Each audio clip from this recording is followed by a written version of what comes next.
Like I was that person who grew up and was like, I want to change the world. I'm not sure how, but I want to do it. And that was why I did sociology for my undergrad. One of the first moments I realized I was lonely was after my fiance and I moved to Toronto.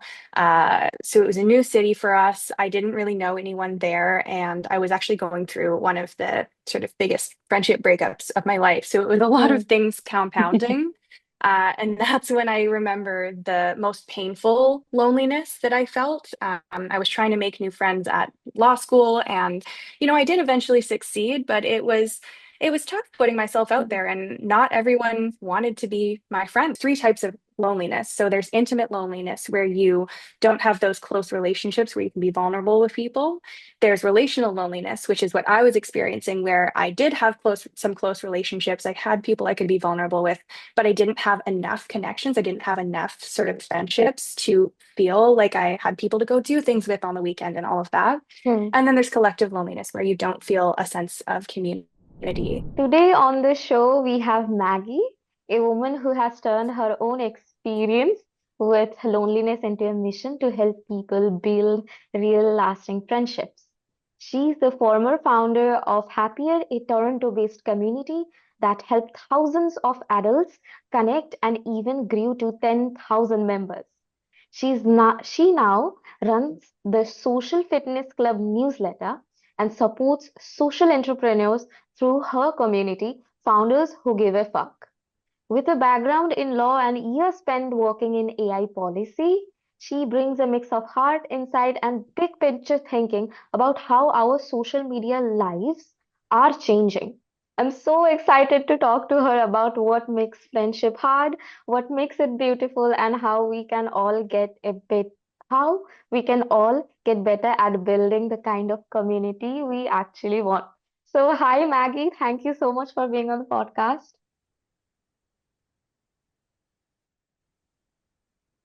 Hi, Richita. I'm so happy to be here. Thank you for having me. Thank you so much. And get started with the question. Absolutely. Yeah. So, so tell us a bit about Social Fitness Club newsletter and Founders Who Give a Fuck about your community. Yeah. Absolutely. I'll try and keep it brief. I have bring that knowledge to people, and also to share with them, because I think that the friendship industry has grown so much just over the past few years. So being able to share with people the new sort of initiatives, the types of events that are in their city, the ways that they can really get out there and start meeting people, and hopefully combat the loneliness epidemic, because that's something that is really near and dear to Hmm. me. Yeah. And then Founders Who Give a Fuck, I'm actually really excited because I am officially launching it today, the day that we're Oh, recording this podcast. So it's wonderful timing to be on here and be able to talk about it. yeah. Yeah. But basically, it ties into the sort of things that I did with Happier, because I'm someone my whole life I really wanted to find work that was meaningful and that I felt was making a difference. Like I was that person who grew up and was like, I want to change the world. I'm not sure how, but I want to do it. And that was why I did sociology for my undergrad. That was why I went to law school, because I wanted to work in international human rights law. And that's also what got me into AI policy. It's all these things where I felt like this is meaningful work that could have an impact. But funnily enough, it was actually founding Happier where I Hmm. finally really felt like, oh, this is the job. Like, this is the career path for me where I can have that impact. It feels meaningful to me. It feels like I am making a Hmm. difference, not just for myself, because I did grow my own community and friendships there, but for sort of thousands of other people. And that was really, really amazing for me. Um, but although Happier wasn't my first business, it was the first time that I really tried to bring together like my passion for having Hmm. that meaning and having that impact, and my passion for entrepreneurship. And I was like, oh, there seems to be something here. Like this really clicks. This is really amazing. But I did end up shutting down Happier for a bunch of different reasons. And one of them was that I kind of burnt out, right? And so I realized that there's a lot of people out there who are entrepreneurs and founders who want to make this impact. And so the playbook for them, it's a little bit different from other types of entrepreneurs who I have Hmm. a ton of respect from. I've learned so many amazing things from. But sometimes it's a bit of a square peg and a round hole when you're trying to bring together not just profit, which a lot of Hmm. entrepreneurs and founders are very, very good at, but also bringing that passion piece and like, how can I make sure that I'm doing this in a way that furthers that goal that I have, that really makes Hmm. that impact and brings people together in the way that I want to. So founders who give a fuck, it's about A, bringing together community, because that is my whole thing. And I really believe in the power of community to just uplift people and give them opportunities you would never have had. And B, it's to bring together sort of that community of different types of founders who are like, I want profit, but this is also a passion for me and I want to make that impact on the world. That's so beautiful. I really love your mission, what Oh, thank you're you. trying to achieve, because I understand that the corporate world, specifically when we are working like mostly remotely and hybrid, we need that kind of a sense of community. Hmm. And Hmm. there's a bridge that we have to cross about making it profitable as well. Like building community, just working doesn't build community.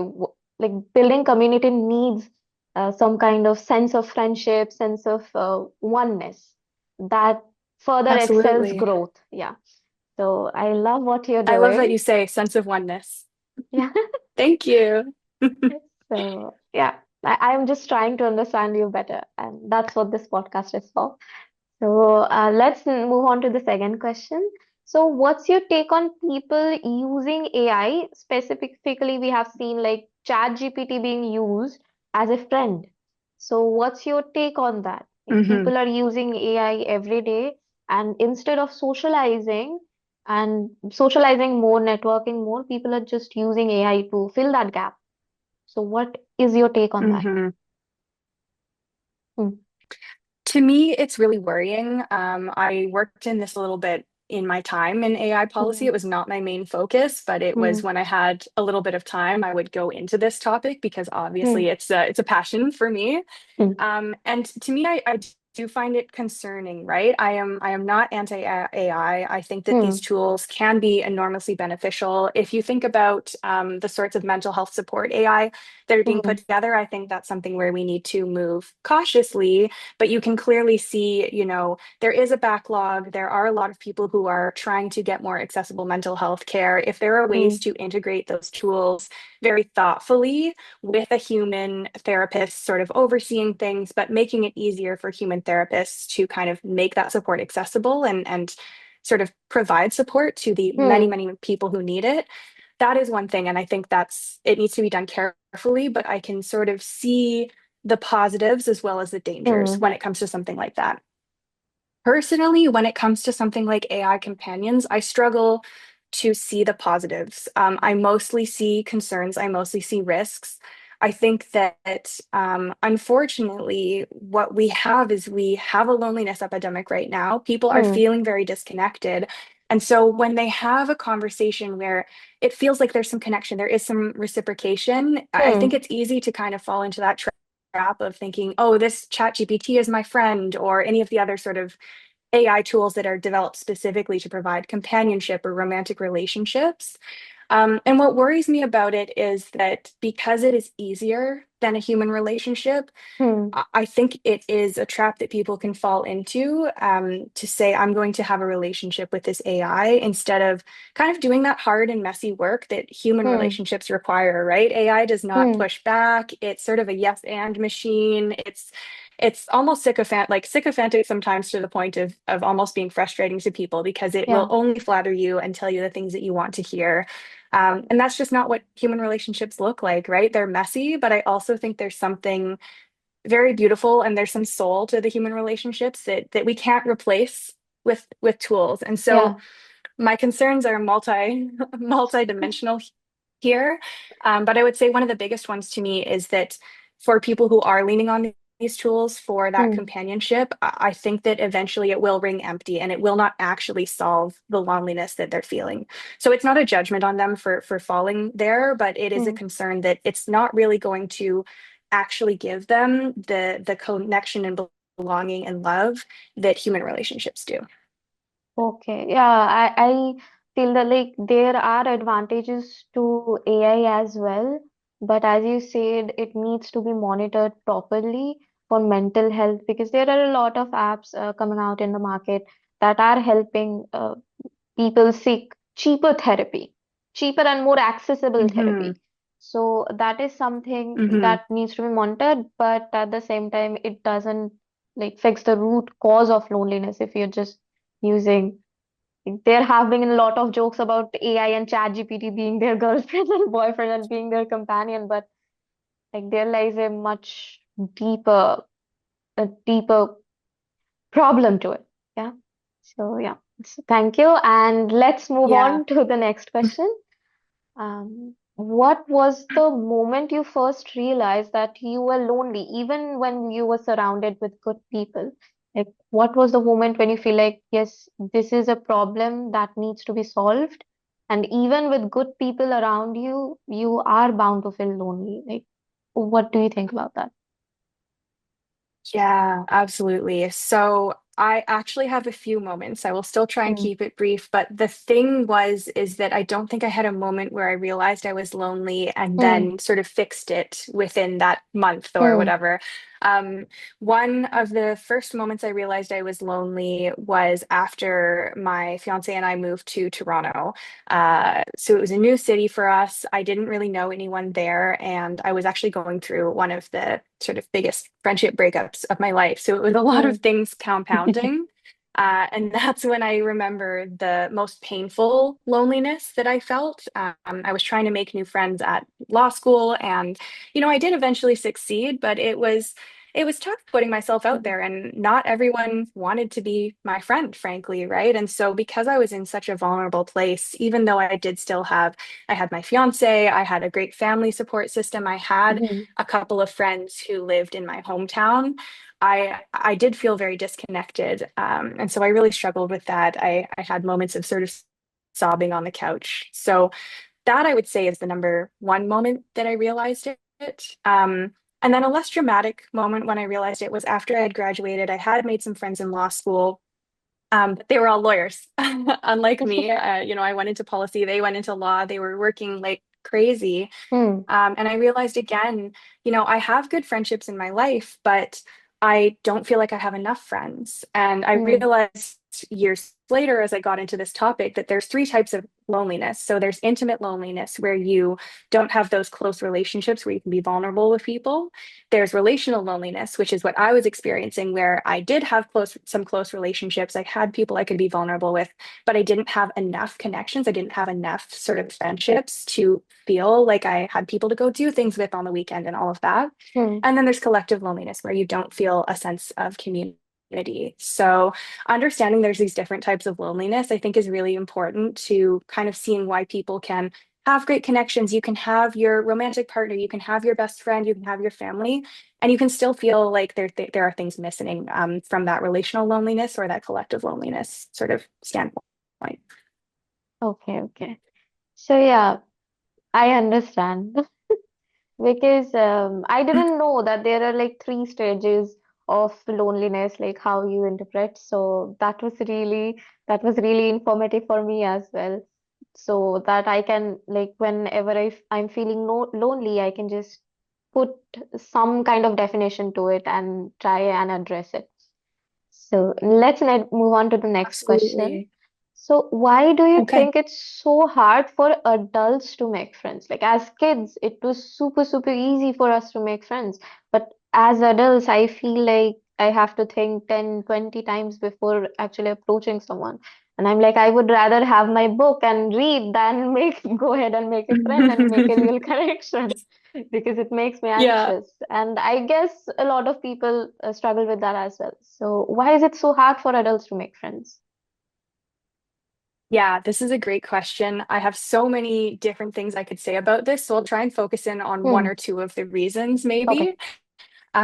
So one of the reasons you kind of touched on in your intro there, right, is the idea that when we were younger, it kind of happened naturally, right? Hmm. And that's because you're in school and you're there 40 hours a week, right? So you're Hmm. naturally surrounded by people who are in the same life stage as you, who are the same age as you, who are experiencing the same things.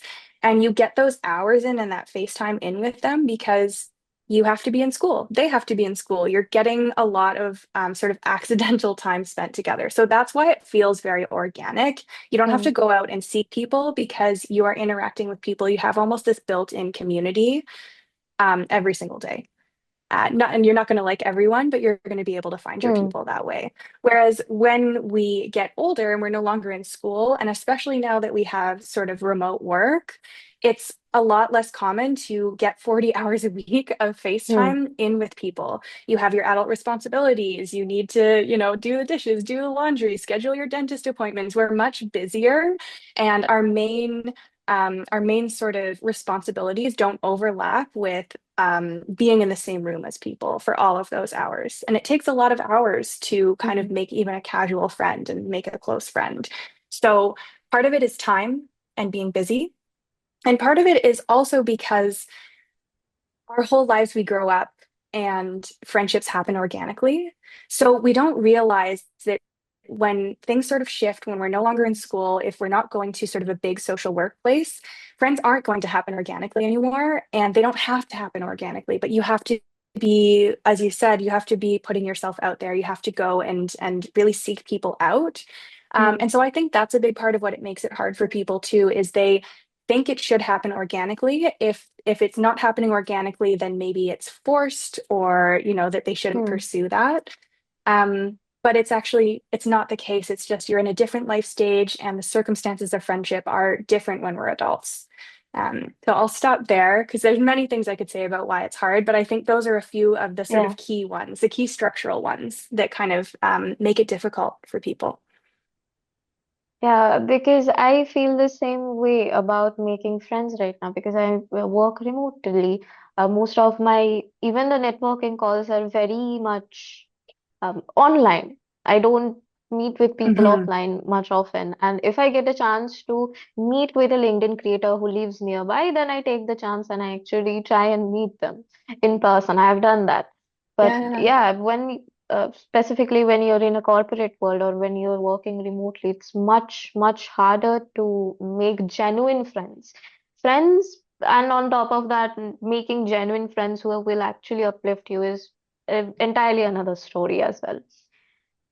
So yeah. absolutely. So let's move on to the Absolutely. next question. Cool. Yeah. So Yes. what's something you didn't expect until you started doing what you're doing right now, like community building, building friendships within this corporate world and between founders and everything. So what is something that you didn't expect would happen, or a moment that you didn't think that this is a problem that actually happens and you didn't think about it before? So what's that? I would say something that I didn't expect before, and I'm gonna refer back to Happier again because Hmm. my newsletter and my community are so new.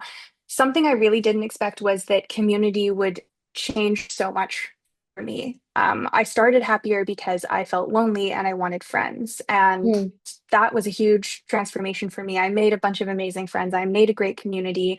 Um, but I thought I was just going to solve my loneliness. And what I found was that community and having proper community and really like kind of leaning into that fear that you've referenced of, it's kind of scary to put yourself out there. It's kind of scary to approach new people. But when I started doing that, it unlocked so many other things for me beyond just having that social fitness and those friendships. It really made me more confident. I found I was going out into the world much more genuinely me. Not that I wasn't Hmm. myself before, but I was hiding less. I was really happy to be my genuine self and, take it or leave it. A lot less people pleasing. All of that came from it. And I think just the opportunities that I realized could be unlocked because I think previously I thought, yeah, I can sort of make anything happen that I need by working really hard, and I'll Hmm. look online for it and I'll find the resources that I need and all of this. And I realized once I actually built sort of a community and put myself out there, all of those internal changes that happen, but also all of the doors that open and all of the opportunities that are unlocked when you really connect with people and when you build out that network. And I don't think I ever fully understood that before I experienced it, that it truly changes like every aspect of your life. And because in social media, I think when you are making friends even online, it's much different than going to the community specific event. And like you organize events as well, you organize in-person events as well. And I have seen that they're awesome. Like the energy and everything is awesome. So it is much, much more different. I agree, it is much more different than like online meetups, online stuff is much more different than offline meetups, meeting offline and conversing one to one. So yeah, completely agree. Mhm. Yeah. Yeah, and I think just staying hidden versus connecting with people in Hmm. whatever way that you can, it just makes such a big difference. Yeah. So let's move on to the next question. Um, why do you think people are so unhappy with their work culture or work nowadays? Uh, does it relate to people working remotely or hybrid, or what is it? Because whenever I talk to a lot of people who are working remotely, or working hybrid, they say that they're not happy with their work.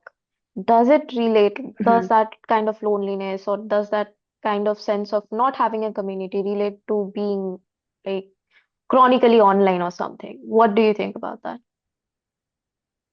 Yeah, so I mean, I'm sure there's a bunch of different factors sort of Mm, playing into what makes people feel more unhappy at work these days. But I will say, like, to the extent that I have some expertise and have some things to say about mm, it, of course, that's going to be the social aspect. So I think that so the reason I use the term social fitness, mm, I'll tie it back to this. The reason I use the term social fitness is because I think that in our culture and in our society, kind of almost worldwide at this point, although there are definitely some exceptions that are a little bit more community oriented.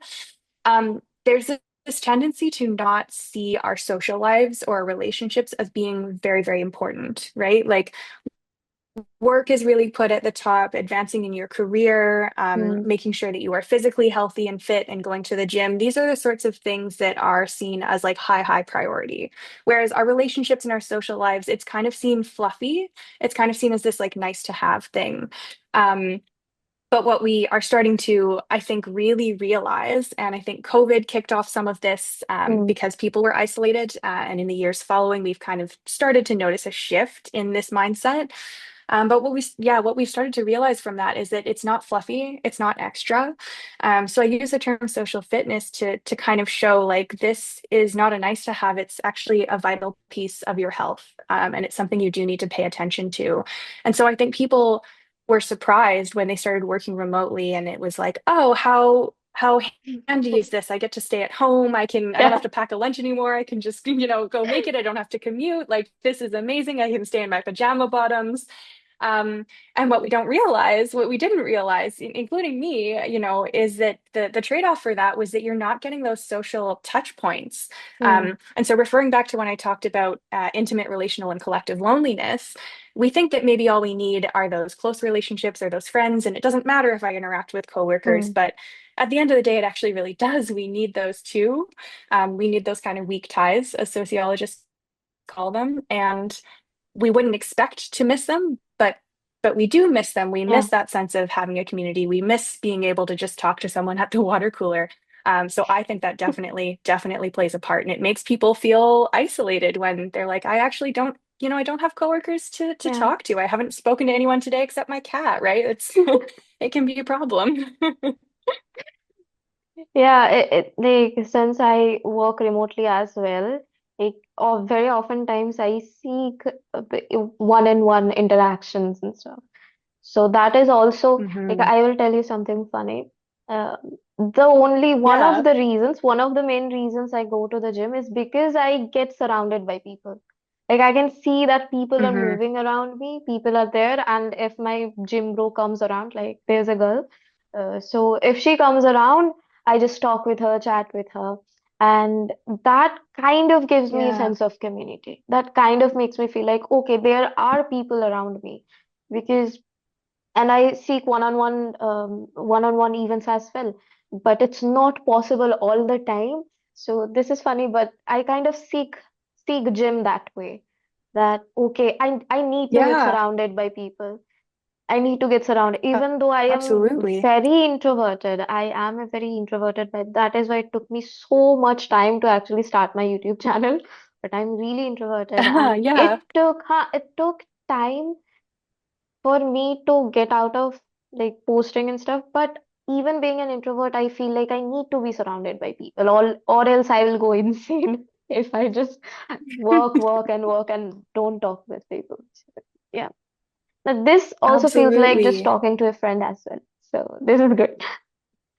Yes, for me too. It's so lovely to be on here and thank you for sharing that. It makes so much sense. And I think it's really important to recognize that like introverts need that community too. Introverts need Hmm. the people as well. Just because you recharge your batteries alone doesn't mean you Hmm. don't still need those social touch points. So I think that story is going to resonate with a lot of introverts and be really important for them to hear.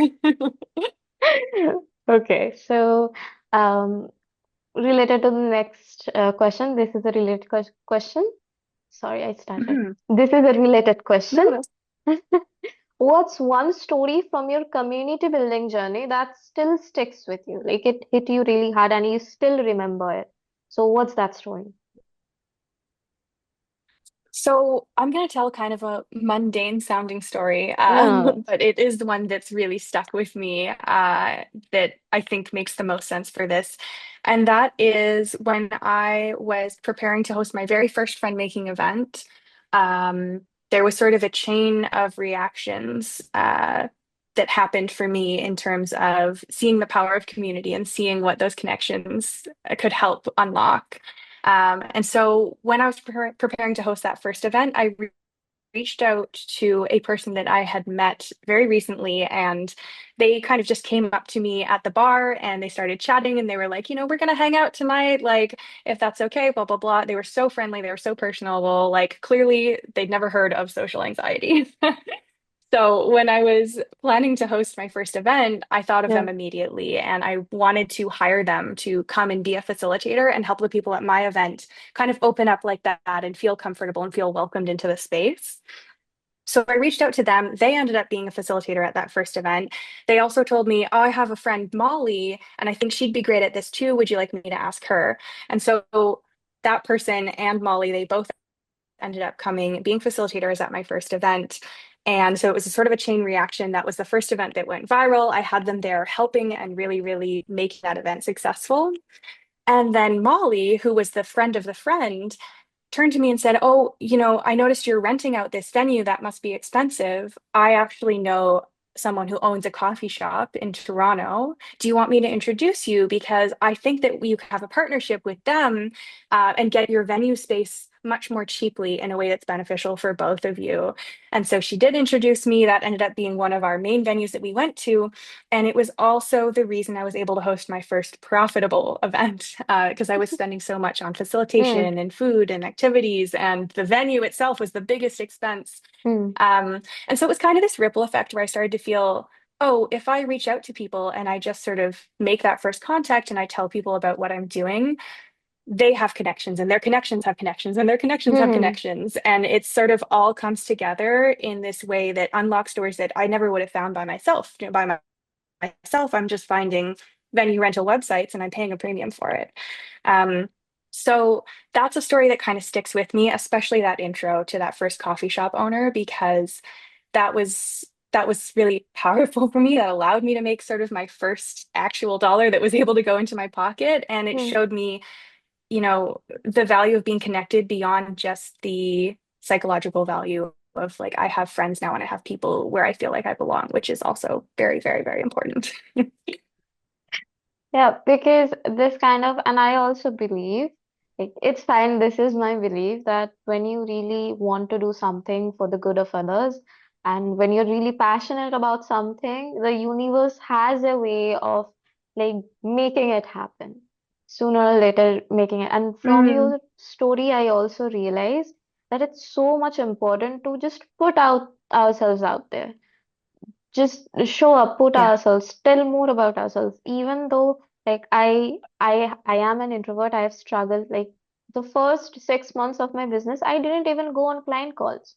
because I was so much introverted and so shy. Hmm. But Hmm. yeah, that is something that we have to practice to put out ourselves out there, not just stay hidden and overthink about everything, right? So that is also what I got from your story as well.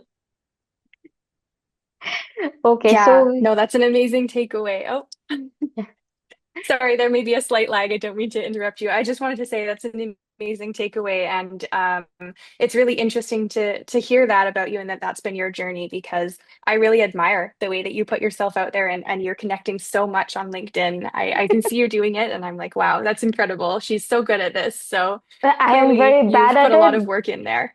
I am very bad at it, but I'm good at pretending that I have it all together.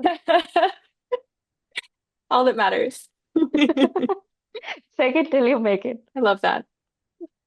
That's So, right.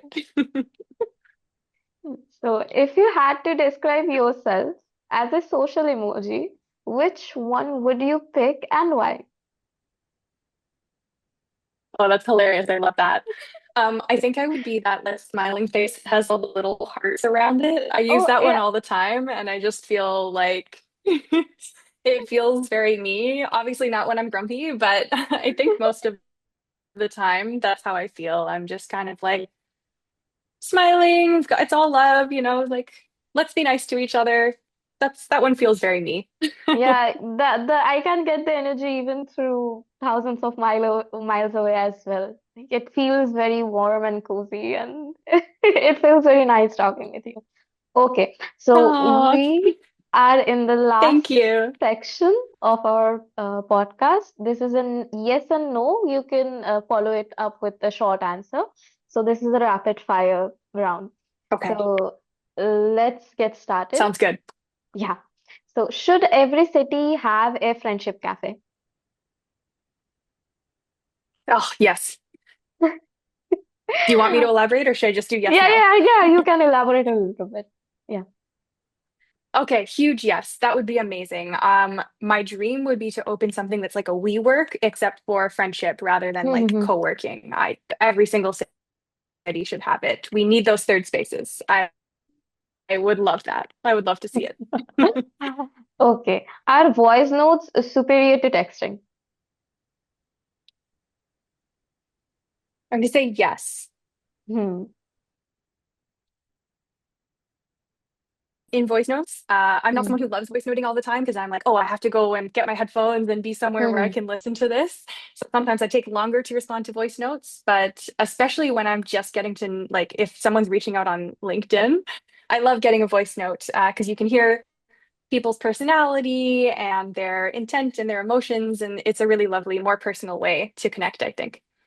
Okay. So is ghosting a friend ever justified? Ghosting a friend.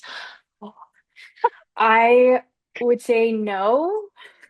I don't think it's justified to ghost a friend. I think that definitely there are times when our friendships run their course Hmm. and they don't make sense anymore, and we do have to kind of have those friendship breakups. Hmm. But ideally, you are having a conversation and like having that communication, just the way that communication is so important in romantic relationships. I think it's also so important in friendships. And even if you communicate and that friendship ends up ending and it doesn't continue forward, I think it's important to have that conversation and know where you stand with each other.